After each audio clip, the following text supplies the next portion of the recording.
guys, pag-usapan lang natin ang breaking news. Ayon kasi sa bali-balita, Diyos ko, Catherine Bernardo uling-uli sa aktong kinikilig kay James dahil sa kilos niya haba ng air.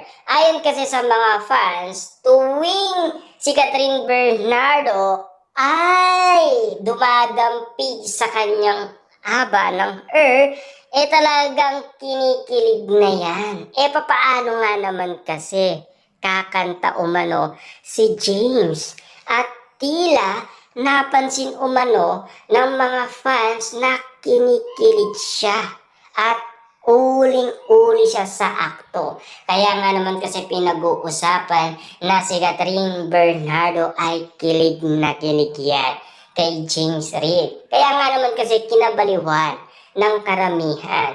Kaya nga naman kasi pinagmamasdan ng maraming tao na meron din palang chemistry. At lalong-lalo na, bagay naman pala sila. Kasi kita niyo naman si Catherine Bernardo sa mga kilos niya at galawan. Lalong-lalo na sa kanyang leading man na talagang kilig na kilig siya. At kitang-kita kasi ng mga fans. Kasi ang mga fans, kilalang kilala umano si Catherine Bernardo tuwing kinikilig na yan.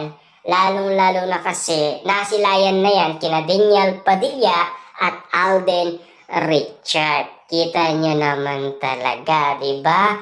Na talagang alam ng mga fans kung papaano kiligin ang isang Catherine Bernardo sa pamamagitan lang ng haba ng hair. Kasi alam niyo naman siguro si Catherine Bernardo. Simple lang, pero patago nga naman kasing nahuhuling kilig na kilig. Kita niyo naman kasi si Catherine Bernardo. Bagay naman pala sila. Marami lang kasing mema na talagang nagsasabi yung kilig lang ang nakikita. Pero yung acting kasi, yun ang napapag-usapan. Kung bakit nga naman kasi binabatikos ang dalawa. At ang sinasabi kasi, si Maja Salvador lang ang magbibit-bit sa dalawa. Pero kapansin-pansin, kita nyo naman ha, alata na talagang kilig na kilig ang dalawa sa isa't isa. Kaya nga naman kasi sinisigaw na yan ng mga fans ni Catherine Bernardo at James Reid. Kapansin-pansin kasi na kinikilig din si Dimples at Maja Salvador na alam nyo naman siguro. Maraming nakapansin at marami din nakakita na alam nyo naman siguro ang mga tao.